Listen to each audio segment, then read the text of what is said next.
Okay, seems that's good. Alright. Okay. So hello, yeah. Hello everybody. Today's stream, sorry about the late stream. I got a boxing practice like this morning, and I done like practice and took a shower, right? Ate some breakfast and then start streaming. So a little bit late. Okay. I tried to like work out, add a little bit of fun. Okay, so today's stream I got something experimental along to add. So of course, first I want to push forward the HSK level, and then second thing I got experimental. It's like interactive learning experience, like writing a choose your adventure sort of story. So yeah, it'll be fun, and I don't know what will happen. So yeah, so let's find out together. Because the original thought is that I want it to be like interactive, not only just the story itself is interactive, but also it's like I want to like share with you folks, so you guys can take part in the in story narration, and yeah, something like that. So yeah, and it seems that the chatting of the dog is not going well. So let's reconnect that again. So if I can't do that, I might need to like redo that again. Let's check the. Okay, the audio is good, definitely. So that's something. That's something good. Yeah.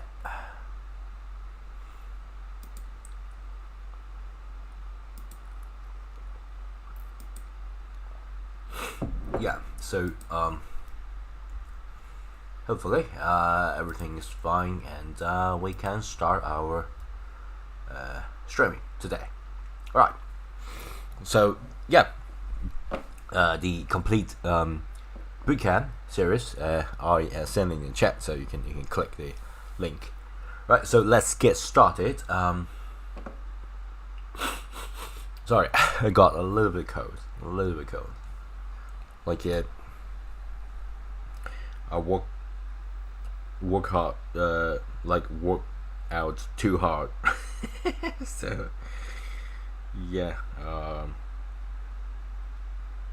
right, let's continue.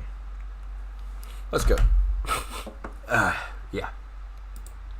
So alright, so let's continue to look at another single component character. Right? It's called 9, right? 9. Okay, and is kind of a weird shape, character to write. So for example, you write it.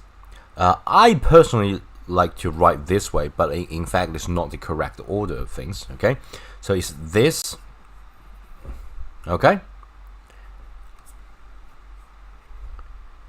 撇, right, and then 横, sorry, 折, go, right? So 9, 9 are all i, u, yu, right? U, so 9. Okay, that means 9, number 9. Alright, and this character is a very, very good character in sense in Chinese, because a lot of like things is using the 9 as like the biggest representation. Okay, so for example, of course you can see that it's 9 o'clock, right? This is basic, like 9点, right? So 点, this is like a dot. Okay, so 9点10分, right? This is like a 点. dian, dian. Okay, that's like a dot. Literally means two dots, right? So, for example, like the dian, we got like a 4 dots, right? So that's dots. This is pretty dotty. So, sort of like a loop, a bootstrapping here, because the dian at the end, at the bottom of the dian, we got like a 4 dots. Okay, dian. That means it's kind of like o'clock in English. So like a 9 o'clock, right? So 9点, right? And then you can, like, after that you can add, say, 10分, something like that. 分 is like a分. If you think about it, it's like left and right is like a 分开, right? It's like you separate this, and then you're using a knife. This is like a 刀, right? 的刀, like a knife. Using a knife, right? You're cutting it. You think about it, it's a pretty let me just make myself a little bit away, because I don't want to obstruct amazing drawing that I'm going to look at. That it's kind of like a knife. Come on, it's a knife. Like, this is a grab, this is a handle, right? This is a knife, right? So, right, 刀, look at that. Okay, and then if you look at that, you separate things. You cut like a little knife to cut things, right? So it become 分, right? 分开. Okay. So, but 分 also got another meaning. It's like minutes. Okay, 分钟. So basically, it's like a 9 o'clock, like 10 minutes past 9 o'clock. Okay, so that's normal usage of 9. But as I said, 9 got so much more meanings. I'm going to share with you folks.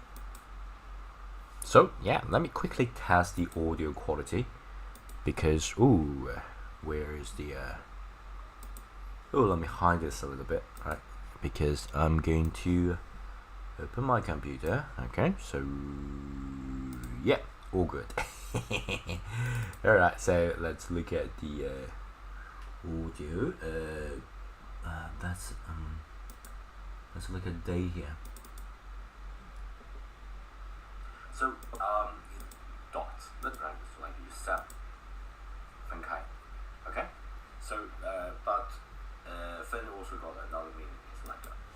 Yeah, I think the audio quality is brilliant. I love it. And yeah, so we can continue. Let me quickly check the sound here.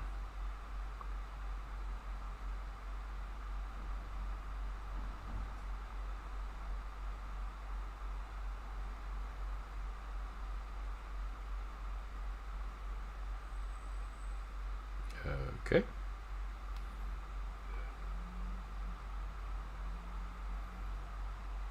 Okay, it's not lagging. That's good. Right, that's good. That's good.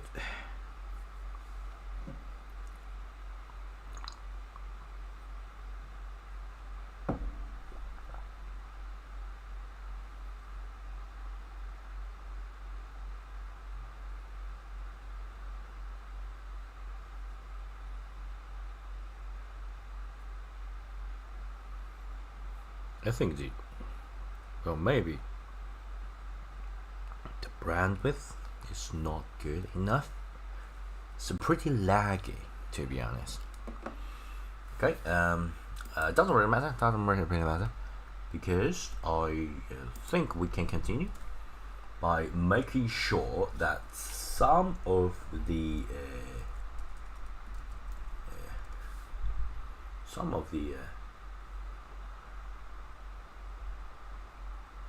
let me change to pin, right? Some of this still working. That's good enough for me. Okay, so alright, so yeah, let's continue.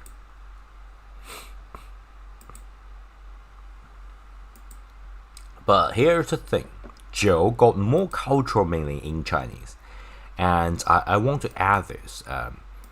So in the HSK level, do not mention this. But to be honest, this is like a deeply like ingrained, deeply embedded into Chinese culture, right? For example, I also have a series called Learn Chinese through the journey to the West, right? The 西游记 is a very famous Chinese 大名著, right? It's like a four most famous books in Chinese. In that book, there is a saying called, like, for example, they need to overcome difficulties. So, 难 difficulty is like 难, but also we can say 难, right? 难, right? That's 劫难. That means that the very hard difficulties that we need to like overcome. And in that we call that 九, right? By the way, you may say that I 发到笔. That means that the writing order of my character is not correct, because I prefer to do this way, right? So, right? But it should be this way, okay? But yeah, I think that's not a very much a big deal, because nowadays we type, okay? So 9981难 okay? 9981难 难 is like a 劫难. That means some overcome difficulty you need to difficulty that you need to overcome in order to get that the rare script of a Buddhist script, okay? If you look at that, 9981 9 repetition 99. That's 9 and 9, okay? That 9 and 9 is like 9 times 9, okay? We got 9 of 9.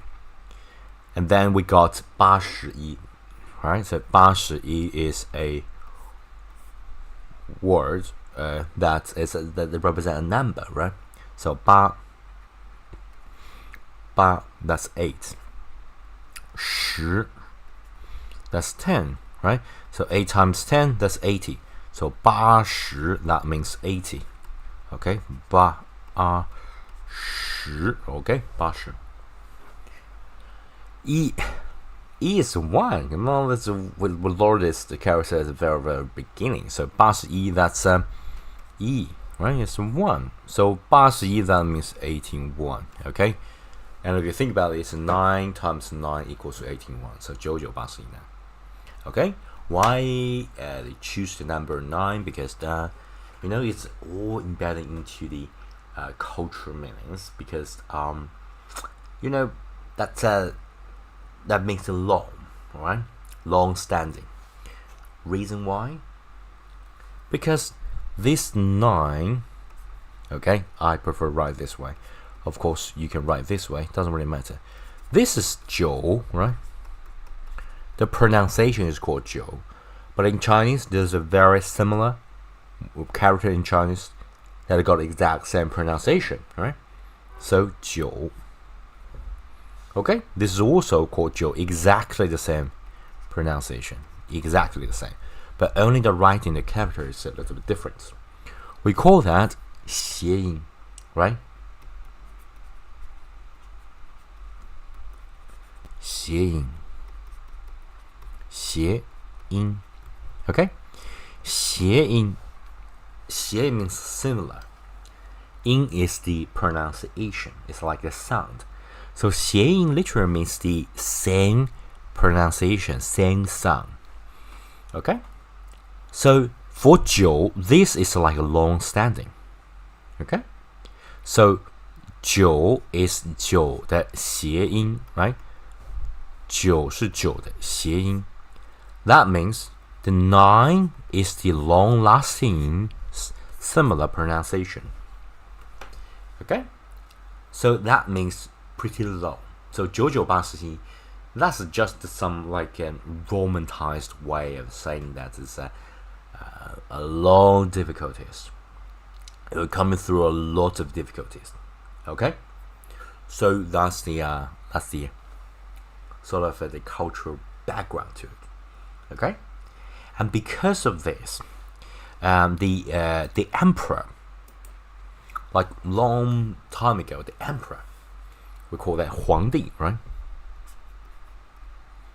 皇 OK 帝 皇帝 OK 皇帝 Huang is like 皇上 right? We sometimes even say 皇上 Shang is like Shang, like Shanghai, right? Shang, sorry. Shang. That's the also the emperor, right? Di also is like emperor. So emperor. This is like emperor from above. Okay?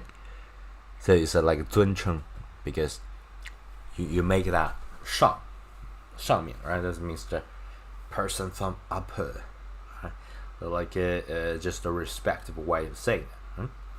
So the emperor. So in ancient times, that's the 9, like here 9. Just think about it, 9, similar to 9. So 谐音, that's lasting long, right? So yeah, just like adding kings and emperors, they want to reign long. So you know what? That's the 9. That's the number 9. That's the number that emperor think. Well, I want lasting long. I want reign long. So I'm gonna take that number. So you know what?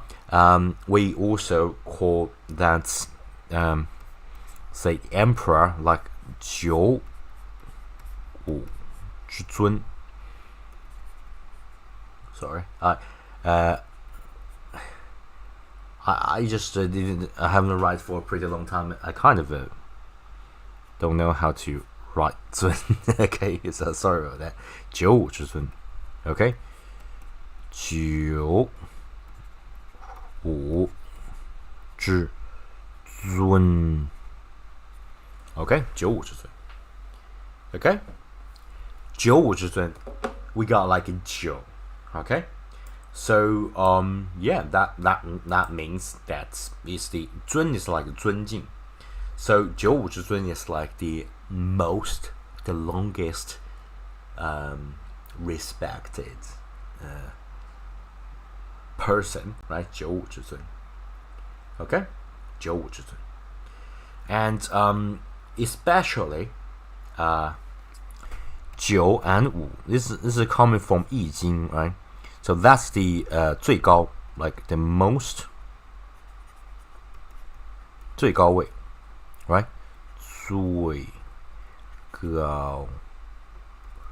最高位 95之位, right? So 之尊 is like the most respected, the uppermost, the highest authority. Okay? So 95之尊 is like the highest. And yeah, you can sort of see that 1 2 3 4 5 6 7 8 9, right? So yeah, 最尊最强盛天下之主, right? 阳数, we also say this 9 is also the most like yin and yang, like a balance, like that's the most yang part. Okay, 95之尊. Okay, so yeah, that's the cultural backgrounds. Okay. And so, for example, as I said, this is also like the yang, right? Yin and yang. And I think I previously quickly mentioned a festival in China, and we just celebrate this festival. It's called 重阳节, right? We call that 9月9. 9月9. Okay, 月, like a moon, huh? Like a moon.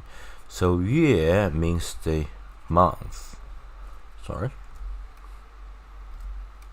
Month, right? 月. But also means the moon. If you think about it, moon and month is actually the same thing, because they're not exactly the same thing. I know some of you folks would jump to, hey, it's not the same thing, right? But here's the thing, it's connected, okay? So use that to represent. And 9月9. It's like the lunar, a lunar month of the 9th lunar month and the 9th days of the lunar month. And as I said, this 9 is most young, right? Yin and yang, right? Yin and yang. This is yin, this is yang. If you look at that, it's just this 双耳道, and plus this is like a sun, or plus the moon. Okay, so plus the moon, that's the most yin, right? It's like the yin and yang. It's like a more shadowy, darker part, and yang is like more sunny part, right? It's the sun and the moon. Okay, and 9 represent the yang, so it's like a 重阳, right? That's the reason why this festival we also call that 重阳. 重阳. Okay, 重阳. 重 is like the overlap, okay, of the doubling of the yang. So yeah, 重阳. So 重阳节, right? 重阳节. Normally at this festival, people will like, because it's like too young, right? Too much of the yang. So like they will like climb high, right? 登高, right? 登高望远, climb high mountains, and you know, yeah, something like that. 赏菊, right? And appreciate the flowers, right? And also yeah, something like that. Okay, so yeah, that's the that's the 9. Ooh, all right. So yeah, that's a lot. That's a lot. We already achieved a lot. So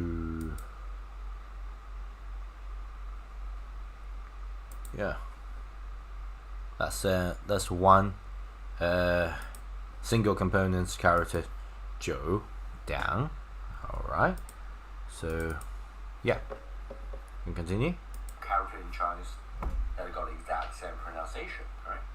So emperor, so 9 is like the most, the longest. And, so for example, as I said, this is also like the yang, right? It's like the lunar, a lunar month. Okay, 重阳. 重 is like the overlap, okay, of the doubling of the yang. So yeah, 重阳. So 重阳节, right? 重阳节. Normally at this festival, people will like begin. This is very good recording. That's very good. I'm going to add that to the bootcamp. So 九五之尊.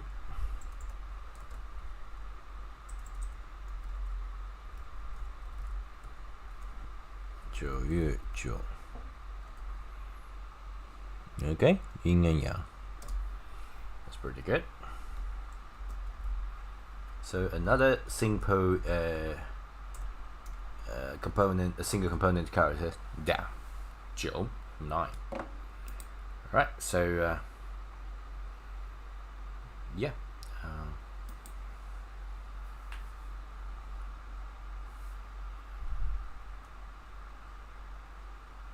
Chrysanthemum, right? Chrysanthemum.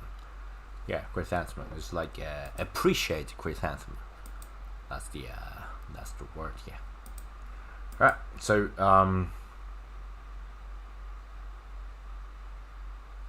yeah, at the HSK level, it says something like the writing order, 从上到下，从左到右, right? 从上到右. This is very, we already mentioned that. Yeah. So yeah.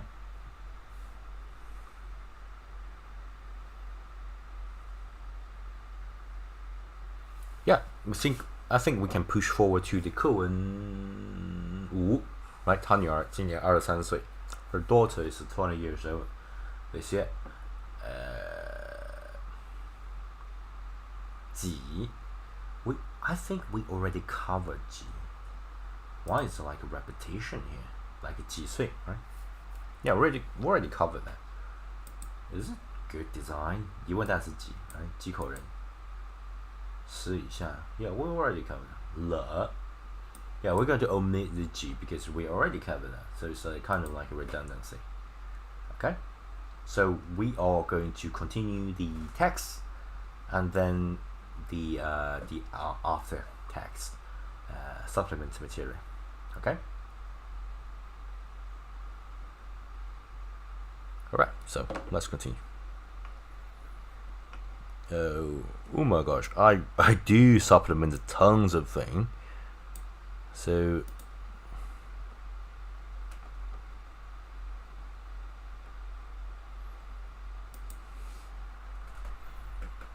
就是还有课文4 right?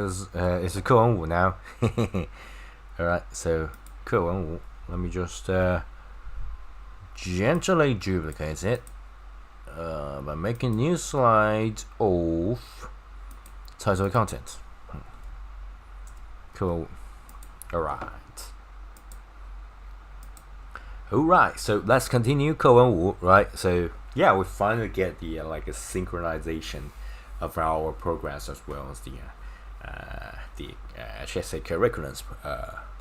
So it doesn't really matter, to be honest, because I would just cover everything on the HSA level, but obviously there are tons of material need to be added to the supplement. So don't just purely rely on the curriculum, because I personally think it's not best designed for a language learner to learn from scratch, especially without the native help, certain like structured help. So you have to add tons of things, okay, and you have to like remember and memorizing tons of things.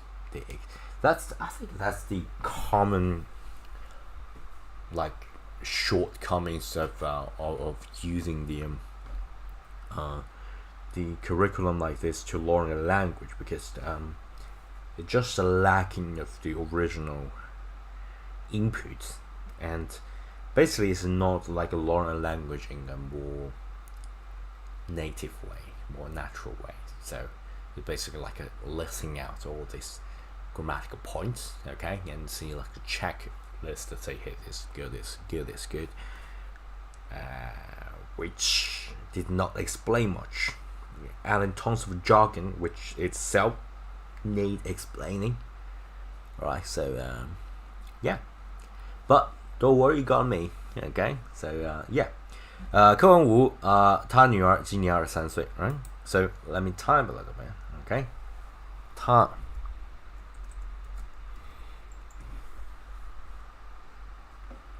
let me just change this to here, right? So 她这里是女她 right? So it means that she, right? 她女儿儿 is like the son, 女儿 that means the female son, that means the girls, right? Her daughter, right? Her daughter 今年 that means this year, right? 年 is like year, 今年 is like this year. 今年多少岁呢？20岁。Okay, 他女儿今年20岁。So, we quickly get the pinyin on. So, let me quickly add the pinyin so you guys can save you guys a little bit.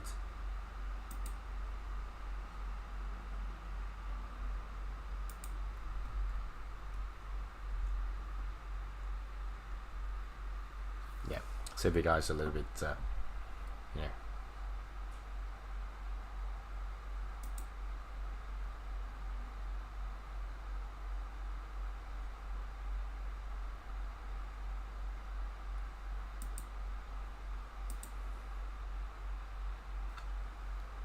All right.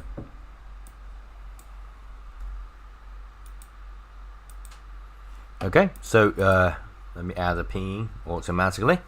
他女儿今年20岁 right? So yeah, really simple. And so that literally means her daughter, 她女儿 her daughter this year is 20 years old. Okay, so let's get started. So let's look at text. The first scenario is 在学校 in the school. Oh my gosh. Tons of 在学校 right? So yeah, 在学校在学校 at school. And the conversation goes like this. 你家有几口人 OK 我家有3口人 OK Let me explain this okay So first I'm going to add the pinyin and then I'm going to explain this by the way I personally think that's not a very natural way of saying and asking and not a very polite way even to do things okay but let's first get this down 你家有几口人 right 我家有3口人 Alright so first let's get this down get it explained and I'm going to make it better okay so first 你家 okay that means your house your household okay so 你 is like you 家 is like the house if you direct translate 家 is like this is like a 房子 this is like a house like the roof right put the roof above our head right this is like a roof above our head and then it's like 家 right 家 家 that's the home more a home than a house it got like a special meanings right like 家 for example 家人 remember the 人 like the home people that's your family right 家人 so basically this 家人 means family right but 你家 that means 你家里 that means also means that your family so basically 家 means 家人 your family okay so 你家 that means your family okay 有 is a typical have okay 有 all you right so 有 here 有 that's have 有 if I say I don't have it's not 不有 right I see a lot of folks out in 不 says that's a negative but in fact that's not the case we should say 没有 we use 三点水 alright 三点水 okay and then 没 or 没有 that you don't have 没有 you don't have right I don't have 没有 I have 我有 okay so 你家有 that means that your family 有 have 几口 okay we were going to I think we already covered that 几 is like asking for number right 几口 means how many 口 okay that's also a very interesting measurement okay so we when we count how many people we call that 几口人 right you think about it, it's a really interesting word here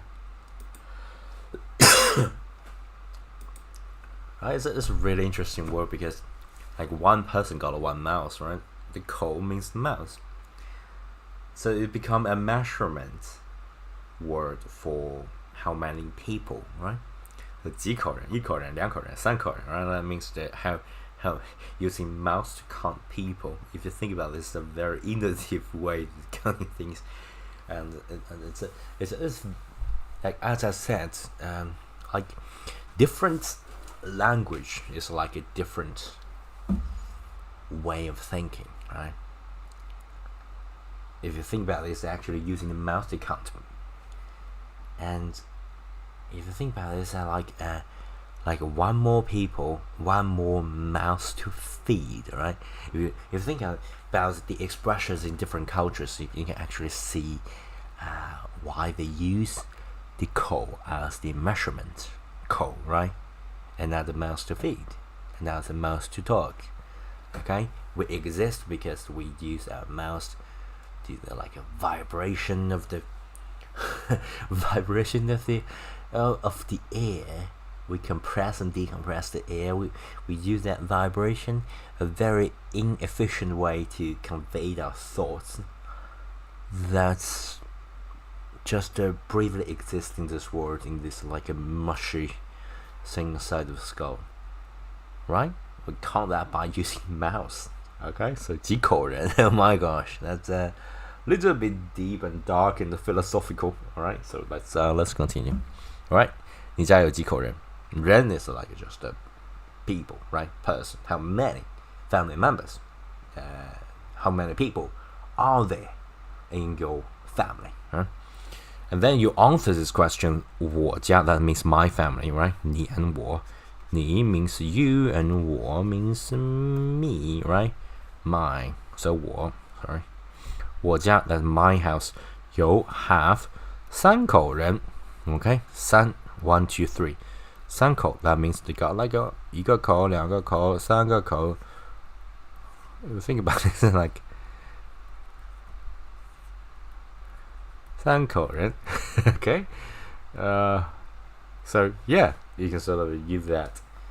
Just using my amazing cute drawing to quickly memorizing. Oh, that 口 means measurement of people.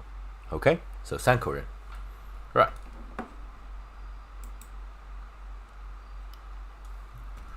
Ooh, that's a lot. Let me quickly take a break.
Right.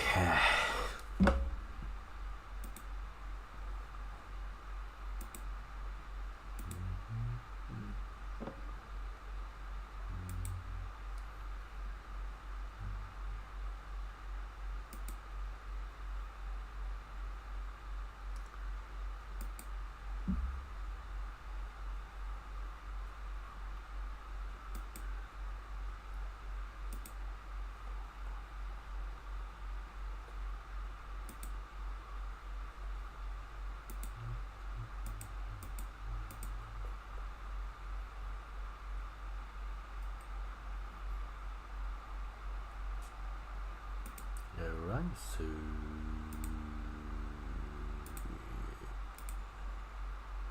and you can see it doesn't really quite line up. Sorry. Why the YouTube video just got automatically played? I'm just checking my channels whether it streams correctly. Sorry about that. Yeah. I think I'm going to finish the curriculum and then I'm going to do something fun. Okay? The education is not fun. Okay? No fun at all. Oh, no fun at all. Definitely not fun. Alright, so I'll do something fun. There you go.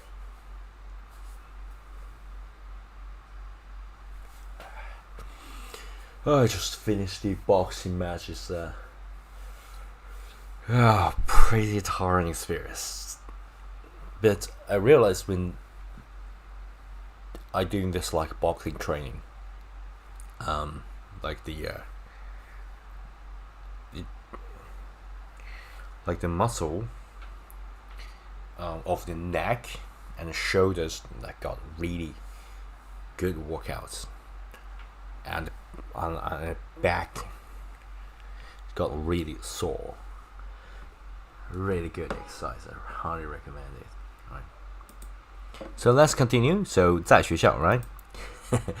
I think, as I said previously, this is like not a very good way and polite way in like speaking Chinese. We call that 茶户口. Alright, so it's like it's not considered too polite to share this like really intimate information, like how many people in your house and like that. You come on, just like asking really broad question, right? So it's like how many people, right? 你家有几口人, right? Normally people will say 你干嘛呢？茶户口呢? Right? It's like what are you doing, right? Are you like doing some like statistic like study or something like that, right? So yeah.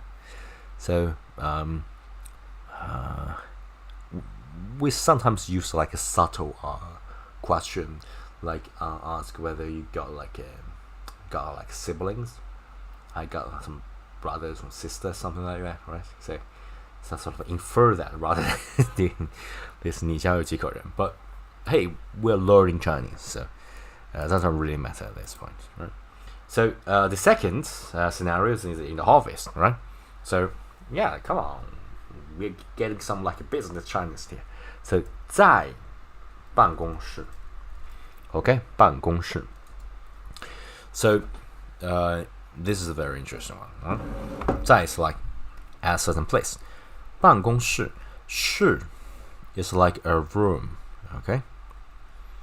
Okay, for example, inside a room, we call that 室内. 内 R-O-E-U-U, right? So 室内. This is like inside. This is outside, 室外. Okay, 室内室外. So 室 means the room. Okay? 办公室, that means a room for 办公. B an 办. Okay, let me just write it again because it's very bad. 不按办公办公室, right? 办公, that means office, right? 办公室. But if you think about it, 办 is like a do. Okay?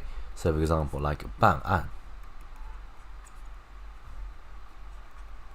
案 is like a case. Okay? 案, 办案, that means that I'm doing a case. 办案. Specifically about some like policing matters, policing case. So it's an ant. But ant, this is widely like inferred thing because it can be just a case. It can be a lawsuit or some project that are going on. So we call that case. It's kind of influenced by the by these English cultures. Okay, so that's a case by case, right? But let's go back to 办. 办 is like do. 公 is like the contrary, the opposite of 公 is like 私. Okay, 私 is like private. 公 is like public. Okay, for example, if you go to China, you want to go to the public toilet, right? That's the 公共厕所, right? And 公共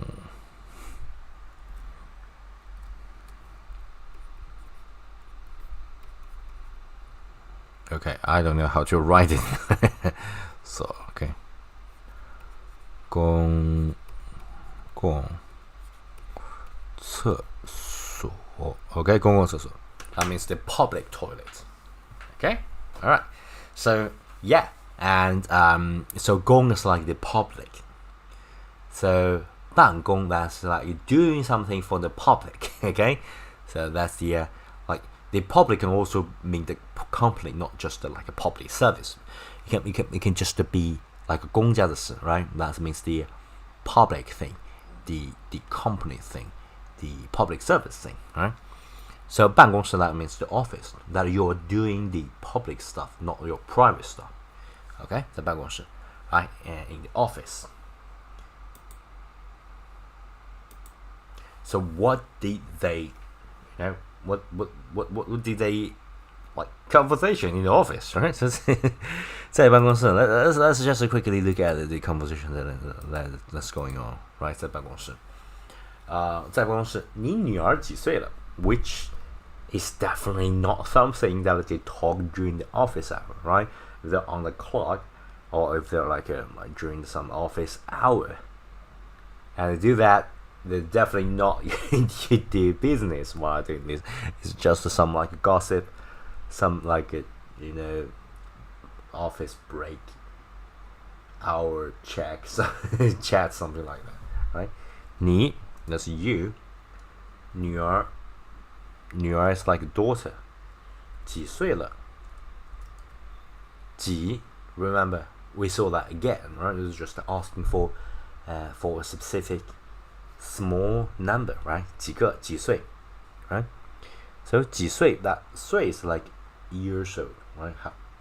So year, especially of age, we call that 岁几岁了你女儿几岁了 Okay, that sort of indicates some sort of hidden something. 你女儿今年几岁了 right? It's like this is like more complete way of thing. 你女儿今年几岁了 But come on, if you like just during a conversation, you sort of can infer the information from. If someone's asking you 你女儿几岁了 They're not saying 你女儿几岁了 Yes, yesterday is like too close. Like, 你女儿几岁了 But 10 years ago, right? They're not going to ask question. Normal person, the same person can't ask that question, right? So for a normal sane person, not insane, someone insane, right? Some crazy person asking question, right? They're going to say 你女儿几岁了 But there indicates 你女儿今年几岁了 Alright? So yeah. And then you're going to answer. The curriculum said she, right? 今年 that's this year 4岁了 That means 4 years old. Okay, 4 years old. 她今年4岁了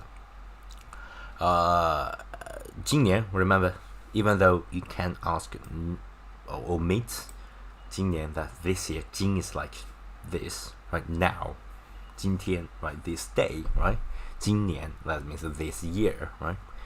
今年她今年4岁了 You're going to say, well, this year she's like 4 years old now. Okay, of course you can omit this as well. 她4岁了 Or you can omit all together, right? 你女儿几岁了 4岁了 That's like a normal conversation. 你女儿几岁了 4岁了 Yeah. Okay, but here's the thing.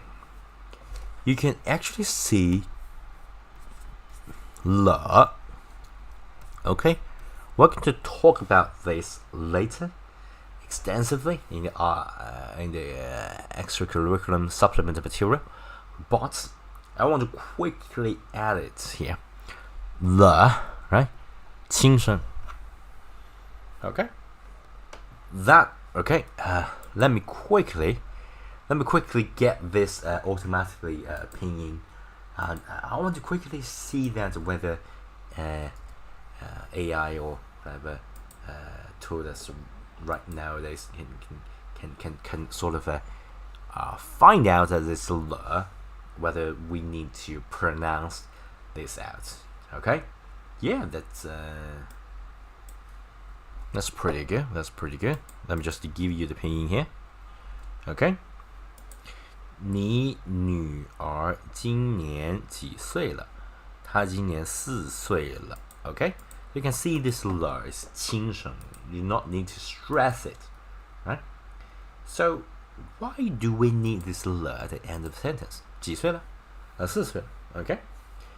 你女儿今年几岁？4岁。Okay, you can omit it. If you omit it, it actually still makes sense. But why do we need to have this le? Okay, le is normally used at the end of the or in the middle of a sentence, right? To indicate a change or new circumstances. Okay, so basically it's like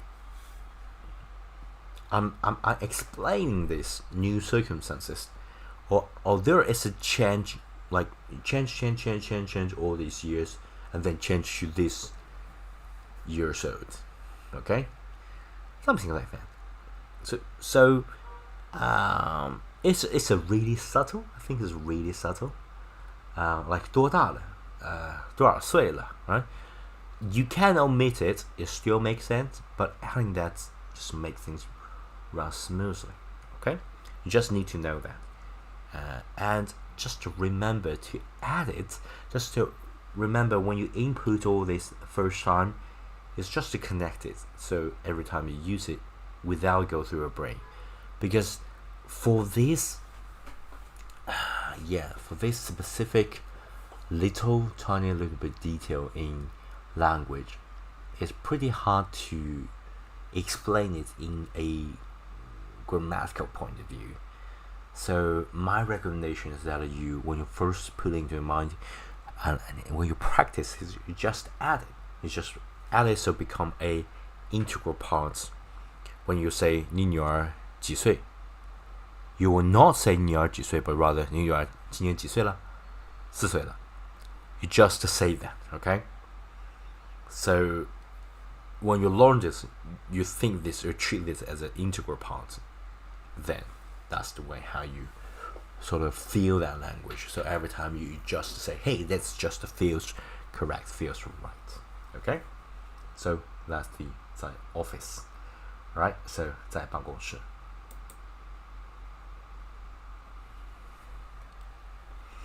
Okay? So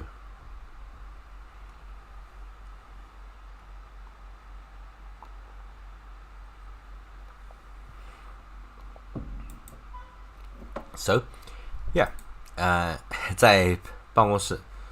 The third one still in the office. So it's just we can sort of combine this together, right? Still in the office, and they're not doing anything in the office but asking about the year, right? About the age. So the first person say 李老师, Li 老师, right? 李老师多大了? Okay, which is not a polite way, I think. 多大了? Because yeah, 他今年 we use 男他, right? So let's we used 女他 previously, so let's use 男他. So we can remember Li is like the family name. It does not specifically indicate a male or female, right? So it's a sort of gender neutral thing because it's a family name. Okay, so we can say 他今年50岁了，50岁了。Okay, 50岁了。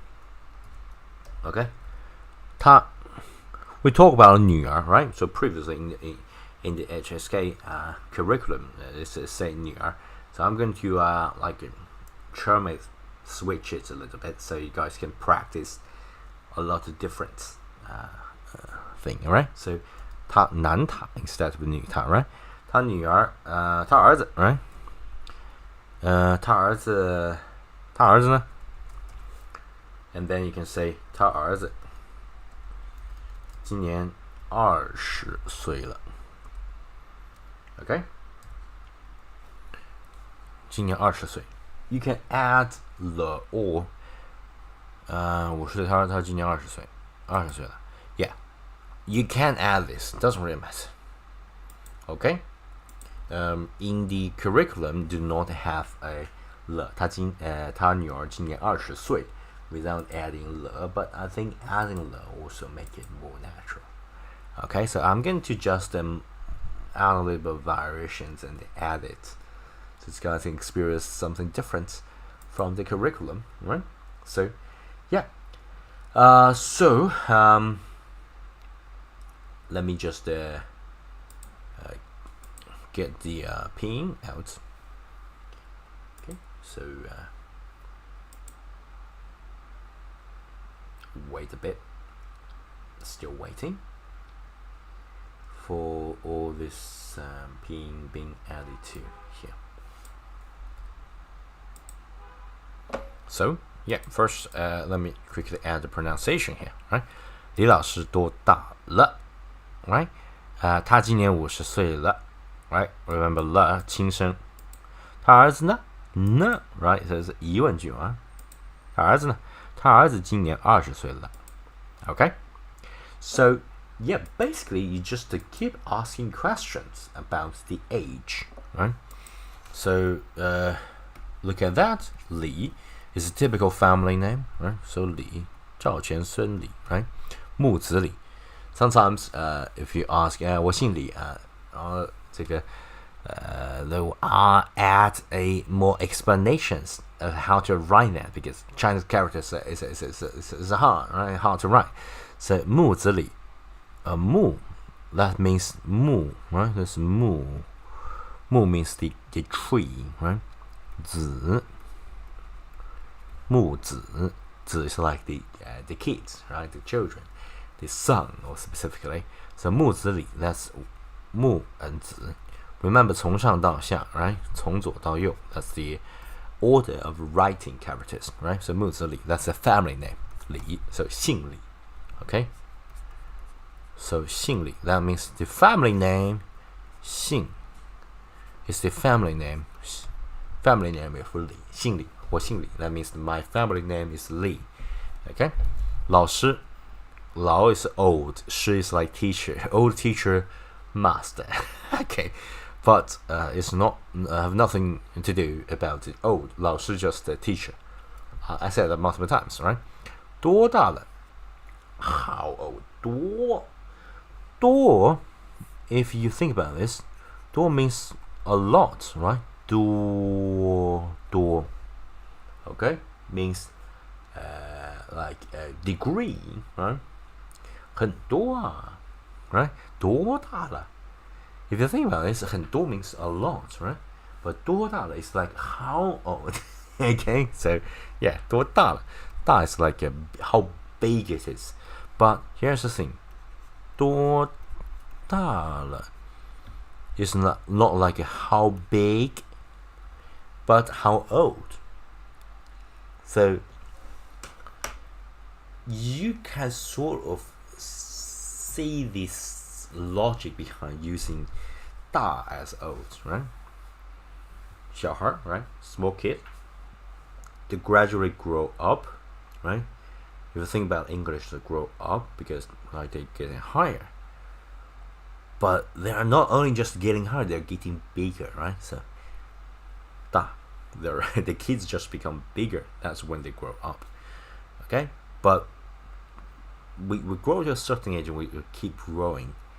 But the age still grow up. So you can sort of using that infer meaning 多大了 means that how big.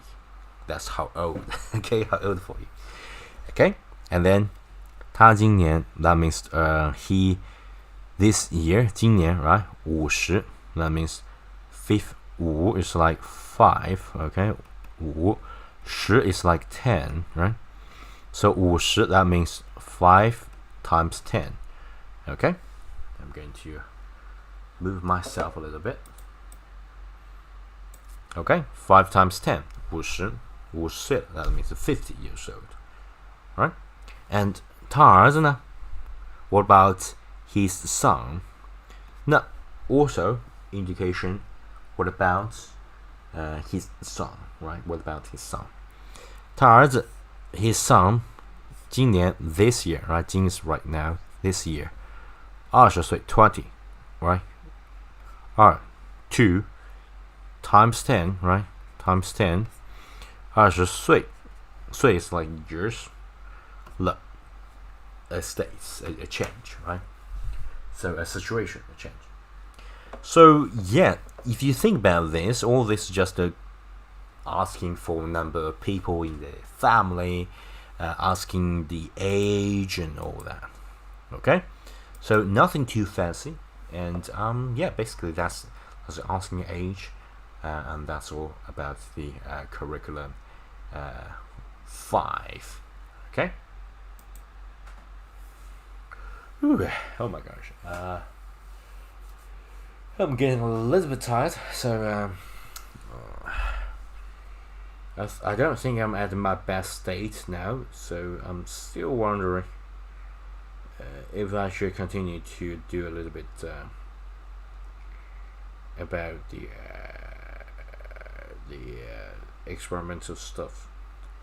Maybe I will stop showing a rest for a few hours and add a little bit of experimental stuff, but I definitely want to push forward the experimental stuff because that's the thing that actually make me exciting. So yeah, I'm gonna take a little bit of break, okay, and so but I don't want to stop the stream. Let me think of a way.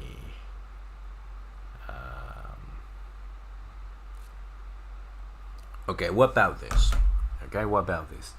What about I doing something like this, right? So, what about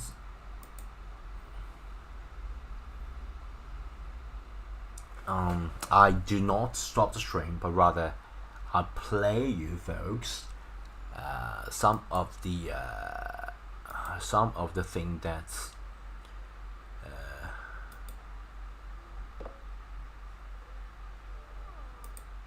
I recorded before, okay, and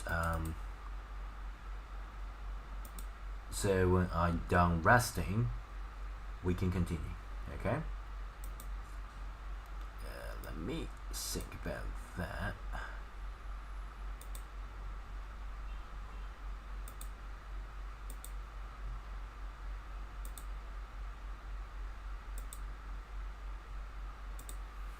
Okay, what about I put all this into a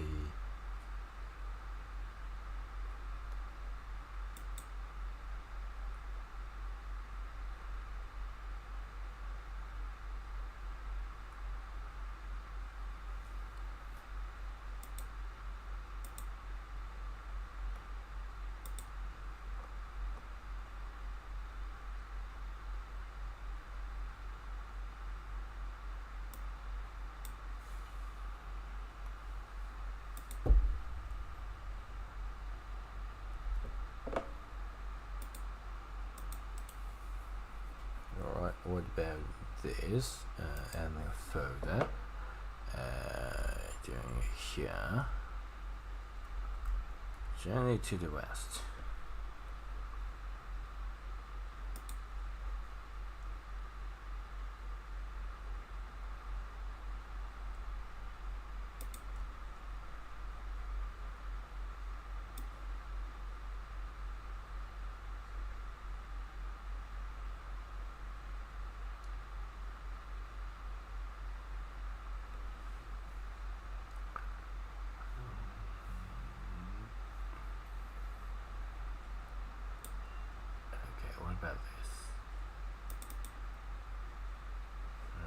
Okay.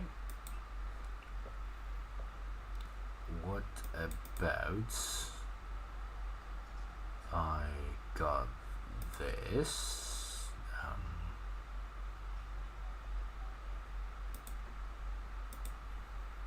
got the here.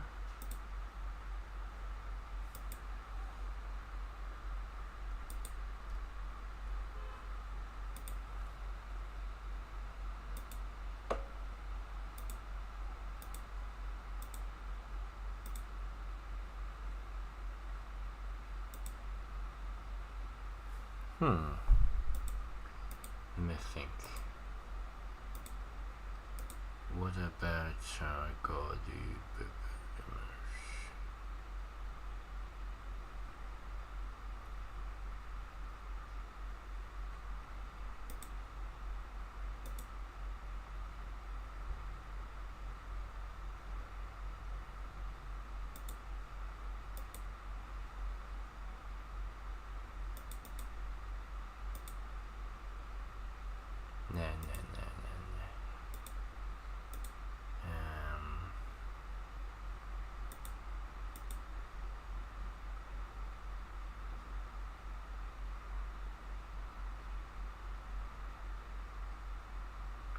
no.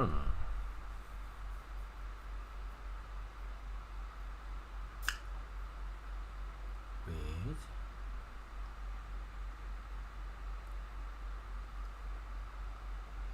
It's not there.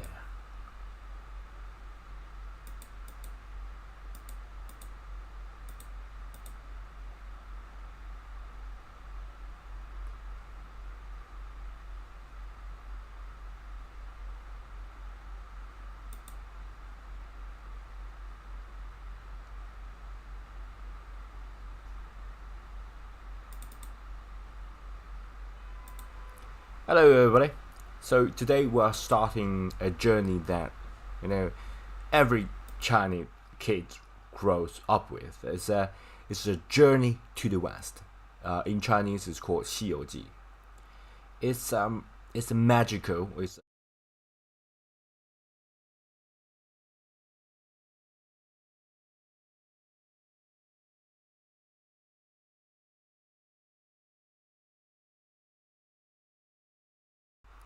Hello everybody. So today we're starting a journey that, every Chinese kid grows up with. It's a journey to the West. In Chinese, it's called 西游记. It's a magical. It's a funny. It's a dramatic, and packed with kind of language that built the real foundation of Chinese.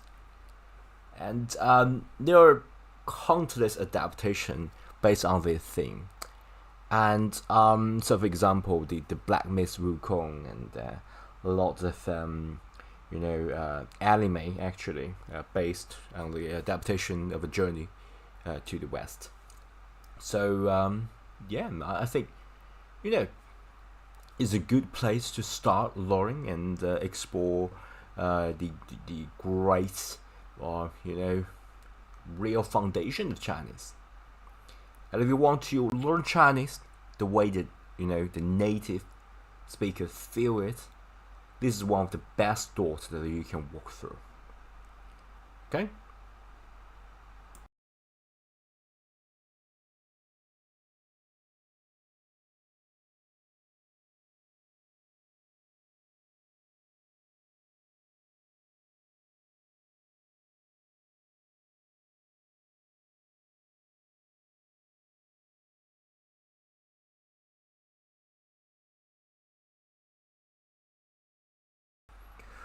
Well, you might have some doubt about this because you might be thinking, isn't this book full of the old language, the old like classic, the old really old language? Why start here? Here's why. The journey to the West, the 西游记 is the perfect bridge between the classic flavor and as well as modern Chinese. And its sentences are relatively short and it's not so serious, like really serious kind of book, but rather it's a short but vivid and full of action kind of book. And so that's relatively easy for you to break it down. And of course, I'm going to like go through this line by line. So I'm going to like translate or bring like just to break it down to the modern Chinese for you. So basically, I want you both get a taste of what it feels like to read the like original text, the traditional, the classic version, and also you want to get this real, modern everyday usage for you. So basically, you get both the story and the real usable grammar that you can apply immediately when you try to use Chinese. Okay, this is the first thing. So this is a bridge between the classic Chinese flavor and the modern Chinese.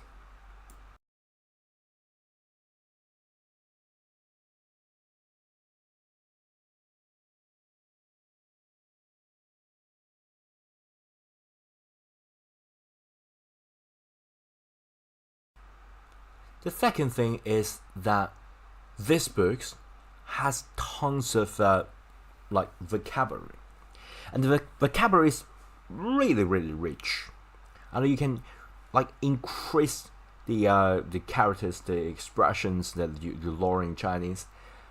The vocabulary is rich, but it's not random. Come on, it's a novel. It's like a long term novel, and you will keep seeing words and pairs. And of course, as I'm translating this to the modern Chinese, you're going to see a lot of the words and expressions that really appear in the, say, for example, you want to take the HSK exam, the HSK level, the actions, the emotions, numbers, natures, movements, like great storytelling, it would appear in a lot, okay? And what's amazing about this is it's a novel. It's a long term, like really long novel that can keep you interested. Okay, I have known a lot of students just to learn this by memorizing flashcards and just to cram everything into your brain. I think on the contrary, the best way and most efficient way to learn a certain language is through immersion. And you can say, well, I would just watch tons of TV, right? That's obviously a very natural way of doing this, but not necessarily the most efficient way of doing it, because if you're just reading, okay, that's more efficient absorption rather than just listen and look at the image and then listen to a few conversational words. This is like a more passage, words, conversations, grammar altogether. Okay, so and of course it's a little bit more interesting than just the memorizing flashcards. So I think that's you're learning through like a narrative rather than just purely some like some TV program. Okay, and what is more, this is what Chinese call the 4大名著, right? So basically, it's something that shaped the Chinese culture, and because it's called 4大名著, so it's like a sort of a master rate for every like Chinese and descendant of the Chinese, that when they grow up, they're going to read this, albeit not in a academic way. They may just like access this through pop culture. But it's deeply ingrained into the common knowledge of all the people speaking Chinese. Okay? So basically, you're going to learn through that, which I think is a great opportunity to gain access of the deep fundamental roots of every person who speaks Chinese. So I think that's the second thing that I think you can learn vocabulary, the modern usage, prepare for HSK, but also you give a cultural side of learning. The second thing is that this book has tons of like vocabulary, and the vocabulary is really really rich, and you can like increase the characters, the expressions that you learn in Chinese. The vocabulary is rich, but it's not random. Come on, it's a novel. It's like a long-term novel, and you will keep seeing words and pairs. And of course, as I'm translating this to the modern Chinese, you're going to see a lot of the words and expressions that reappear in the say, for example, you want. And the fourth thing is that I want to mimic how you learn as a native. I know that a lot of you learn learn language as a second language, like not your mother tongue, like a foreign language. That's basically a lot of people read, and they never got a chance to read the classic thing, read sort of mirror how the native learn, right? So, for example, Chinese kids, they learn they read simplified or annotated version of classical stories, okay? And they read it with the modern explanations, just like what I'm about to show you. And of course, they also get explanation of all the grammatical points in a very simplified way. So explain the grammar. And of course, I want to also add a little bit of cultural notes. That's basically, when kids, the Chinese kids go to school, they learn from the teacher, right? That's how the native kids build literacy. And I will also want to say, well, since like nobody's doing this, I want to give you this same advantage by, learn as if you were just a native, and you just mirror how native kids learn. So that's the fourth thing that I think why learn through this makes sense. And the fourth thing is that I want to mimic how you learn as a native. I know that so during all these videos, I will give you a modern Chinese translation of the Journey to the West. And I'm also going to give you the grammar explanations that tie to the real lines in the story, as well as the modern translation. So you can go deep into the root of Chinese. And of course, for new words, for difficult words, I'm also going to give you the HSK vocabulary breakdown. So HSK is hard and it's boring. If you just prepare this through that, it's a kind of boring.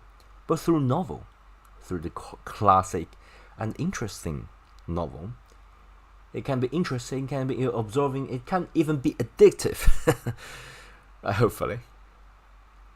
And also, I want you to sort of explain things as I go through this, give you the cultural notes so you understand the deeper meaning that behind, and also learn from like as if you're a native learner. And everything is done step by step. So, and you can rest assured this is like one of my long-term dream projects. When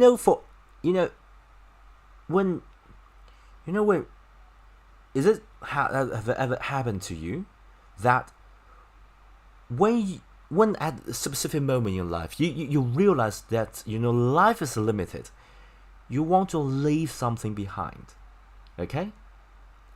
You want to do something good for this world. You want to leave something that you're proud of behind.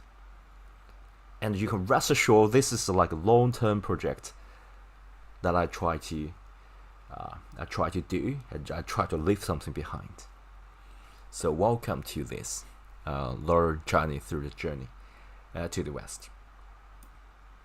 So during all these videos, I will give you a modern Chinese.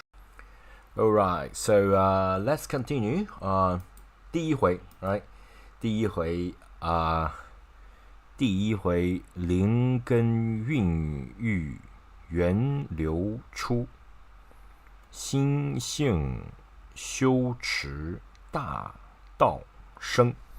Alright, this is like a really hard and really it's like stating the stage sort of a thing, right? And so first is like a 对仗工整. It's a thing that, you know, in Chinese, especially the traditional Chinese is like a right point, something like that. This and this is kind of 对仗工整. That means, for example, this word and this word sort of match together. Okay? And 灵根和心性 right? 孕育和修持 right? 灵根和心性 is like you know, just a noun, right? 孕育 and 修持 this is like a verb, right? Noun. So 源流出大道生 right? This is like a result.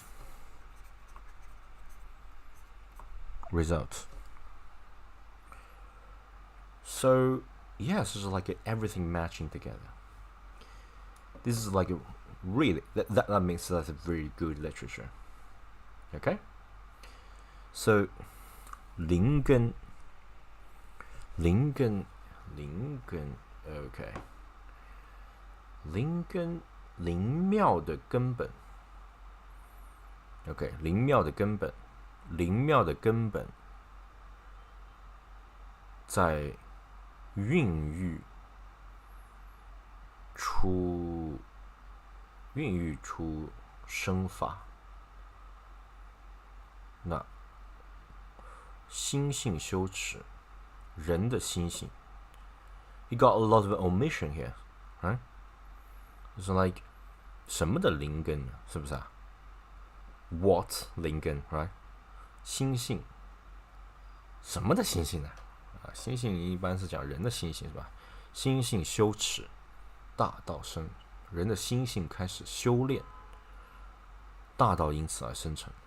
So basically, that's a really abstract thing, okay?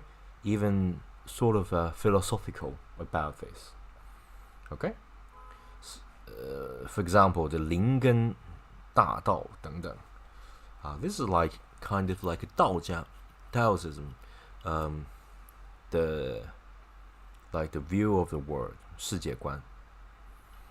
So basically, it's like 天地。灵根啊等等源流出体 It's like when talk about heaven and talk about earth. And then 心性修持 心性 is like the person's mind. 修持大道生 I think it's like 修持之后 It's like you go through all this trial and then you become the Buddha. Okay, that's really hard sentence. So the explanations, let me add it here.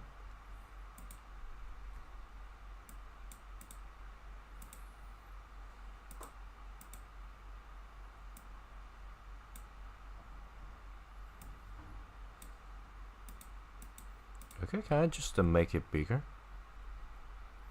I can't make it bigger. I can only switch. Okay.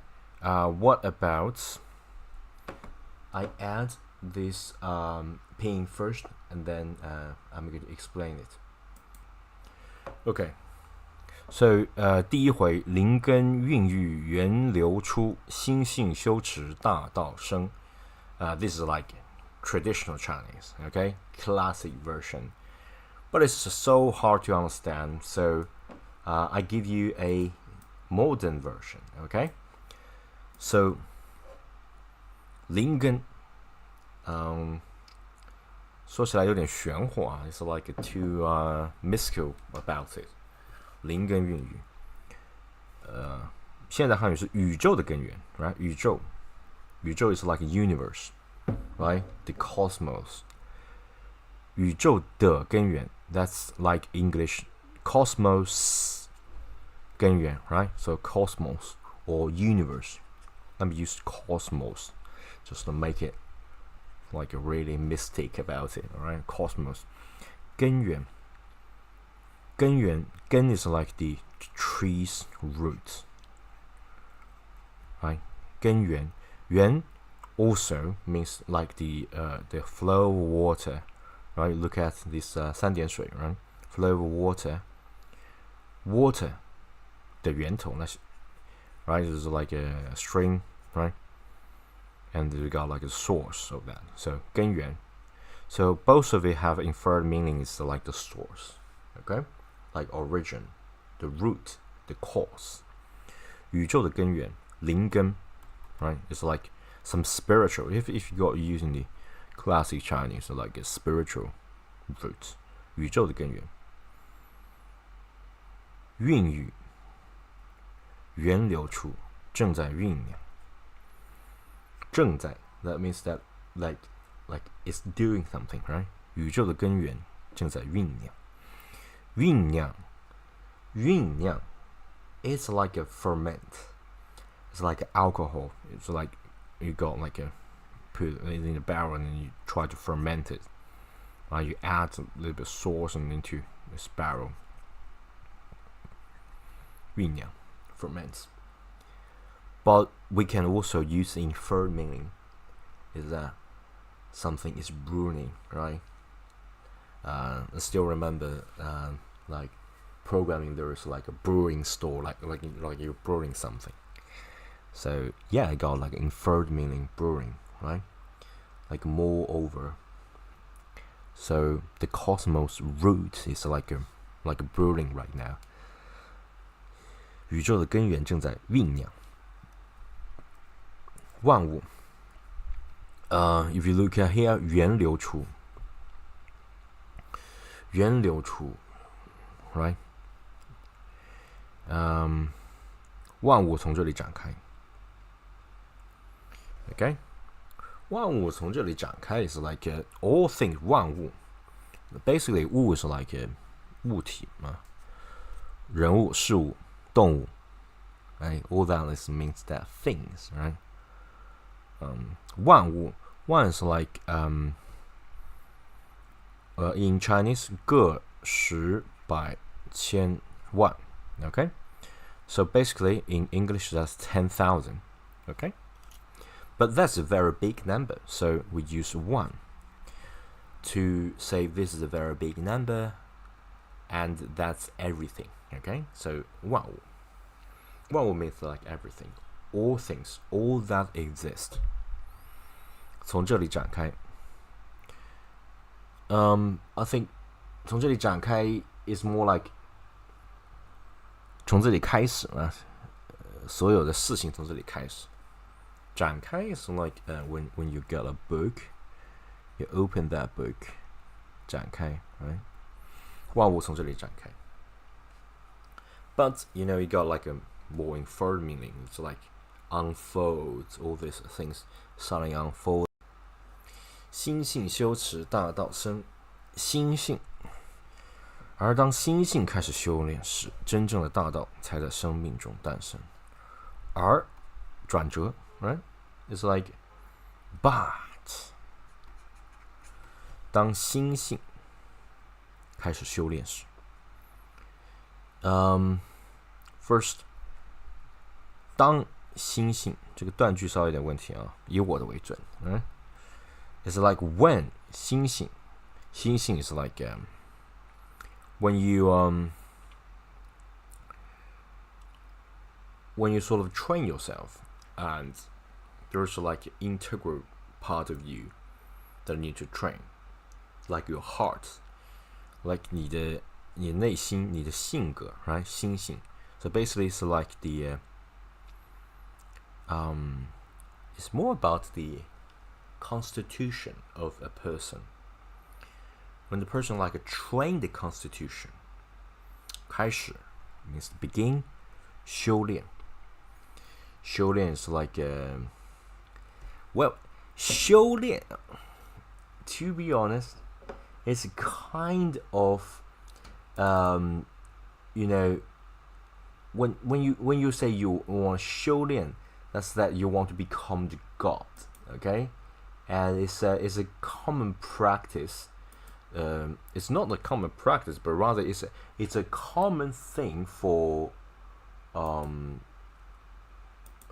to say that? How for the 道家 to say, okay? 道家的人 is sort of a thinking that by training ourselves, right? You can become a better version of yourself, become a better person, and then finally become the god, right? So basically, from the normal person become the god by train. Okay, this is a very interesting cultural side of things. So basically, it's like a practicing the austerities. Okay, and by training the austerity without, it's like, you know, you don't get confused by the everyday scenario. So what you see is in fact just the outer side of everything, not the integral part of things. And then they begin to see through this world and become transcend into the godness. Okay, so that's basically what the Taoism are thinking. Okay, so 修炼是修炼成仙, right? By the way, if you look at a lot of novel nowadays, it's like 修仙 novel, right? It's like 修炼最终成为仙. 仙 is like the like the godness, become god. 修仙 is like you try to train yourself to exercise the austerities, and then become god. And when you actually begin to train 心性修持大道生真正的大道 like 真正的是 like true 真正的大道 that means the true 大道大道 if you look at that, it's like a boulevard, like like a main street avenue, something like that. But this has got like a more meaning.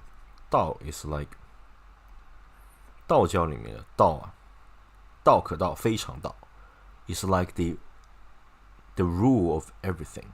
So 道大道 it's like you know, it's like a physics, right? You try to using some formula that sort of say, hey, everything under the heaven is followed by this physical like formula, like for certain equation that explain. Remember, in Chinese there is like a 道理.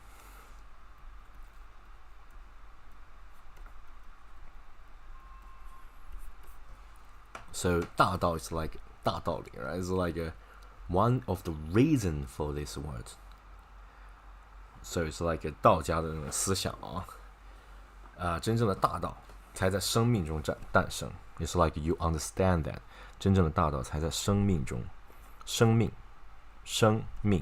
生下来 born, right? 命 is like your life. 生命 just generally refer to life. 生命中诞生。It's kind of redundant, but think about it, it actually makes sense. 真正的大道诞生，真正的大道才在生命中诞生，真正的大道诞生在你的生命中 ，right? So 诞生 is like being born. Okay, 诞生 to be born. 生 is like 生日快乐 right? Happy birthday 生日 is like that day 生日 is like you being born you being 生出来的那个日子 right? 生出来的日子诞生it's just a 比较文雅的一种说法哦诞生比如说什么什么诞辰多少多少周年 right? So yeah 诞辰let me quickly check I think 诞辰好像不是这个诞啊诞辰 yes it is this okay I remember that correctly 诞辰 so basically it's that 辰 is like 时辰 is like a specific time 日 is like the day so 诞辰 is like when you born at that specific time like what kind of clock okay 辰生日 is like you're being born at that day right so 诞生 so basically 诞生 both means that being born and so combined together 诞生 okay quick review 第一回灵根孕育源流出心性修持大道生宇宙的根源正在酝酿万物从这里展开而当心性开始修炼时真正的大道才在生命中诞生 Oh my gosh, it's like a really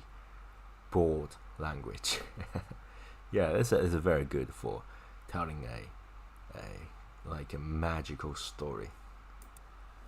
心性修持大道生心性而当心性开始修炼时真正的大道才在生命中诞生而转折 right? It's like but 当心性开始修炼时first 当心性这个断句稍微有点问题啊以我的为准It's like when 心性 is like when you sort of train yourself and there's like an integral part of you that you need to train like your heart like 你内心你的性格 right 心性 so basically it's like the it's more about the constitution of a person when the person like train the constitution 开始 means begin 修炼 right so let's continue rest is first is 第一回 right第一回灵根孕育源流出心性修持大道生宇宙的根源正在酝酿万物从这里展开而当心性开始修炼时真正的大道才在生命中诞生 and then continue is a poem right 誓约 I automatically add this pinyin but it's not 100% correct I'm going to edit that manually so pay special attention to right so 誓约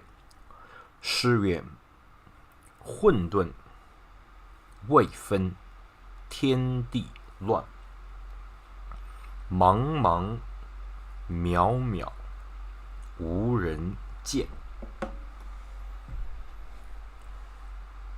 自从盘古破鸿蒙开辟从兹清浊变负载群生养治人发明万物皆成善欲知造化会元功须看西游是恶 This is wrong, right? 是恶传 Okay? So, as I said, you can't purely rely on the automatic translation and automatically adding pinyin because you can get things wrong. This is 是恶传 not 是恶传 but it can also have the pronunciation of 传 is like, for example, 传承 that means you're going to like continue, like 传承文化等等, right? But this is a typical 传, right? 传记 is like when you write a specific novel about things. Okay, so 传.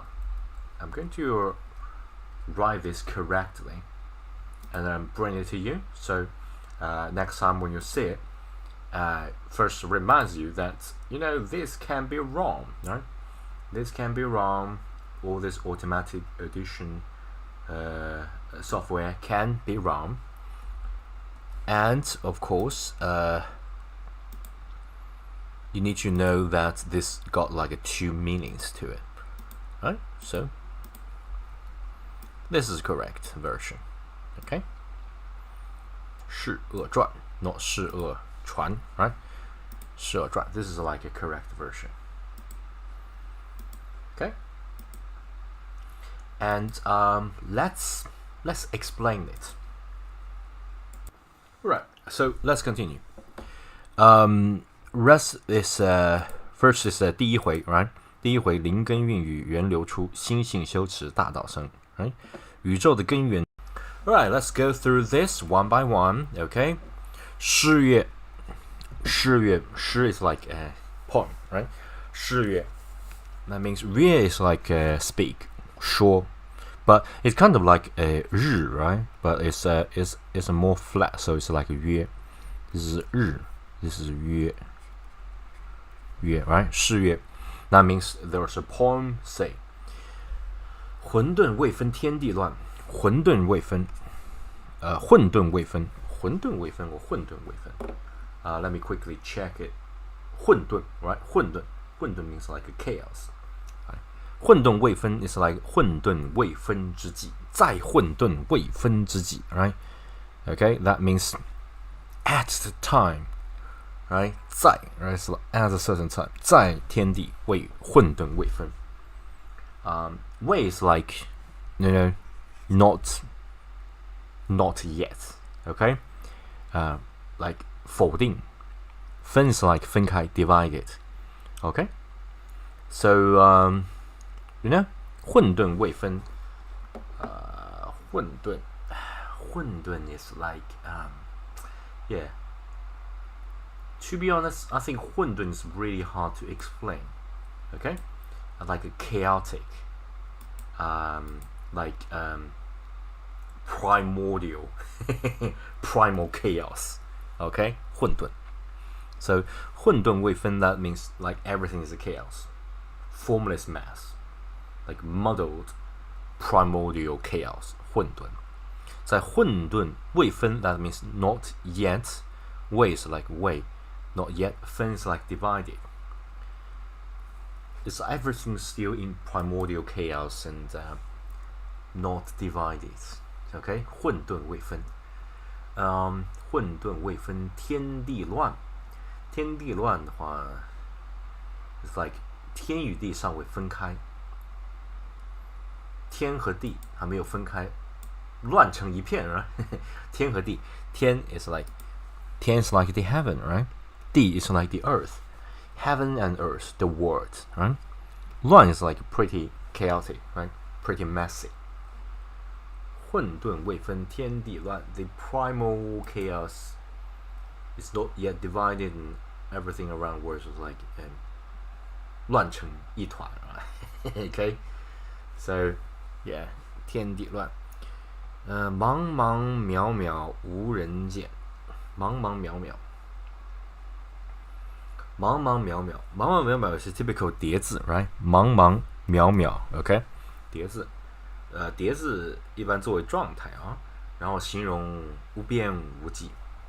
茫茫渺渺，茫茫渺渺，茫茫渺渺，茫茫 is like 天地茫茫 ，right？ So it's like a vast vastness, 茫茫。渺渺, I think 茫茫渺渺 is like a typical way of saying 茫茫渺渺 makes similar things, and you put it together, we become 茫茫渺渺. It's like borderless, vast. 渺 is like, it's like water, right? It's specifically we say about water, that's a vast expanse of water, and like distance, and they can't distinguish the water and the sky. So 渺. Look at, they got like a water here. So 茫茫渺渺 is like vast, really big. You can't see the edges. 在文言文里面，这个是 typical 文言文。而文言文的话，省略主语、助动词、语气词。Right? So yeah, that's the reason why you see a lot of omission here. 茫茫渺渺无人见。But it's a more flat, so it's like 约。This is 日 ，this is 约。Right? 是约。That means there's a poem say. 混沌未分天地乱，混沌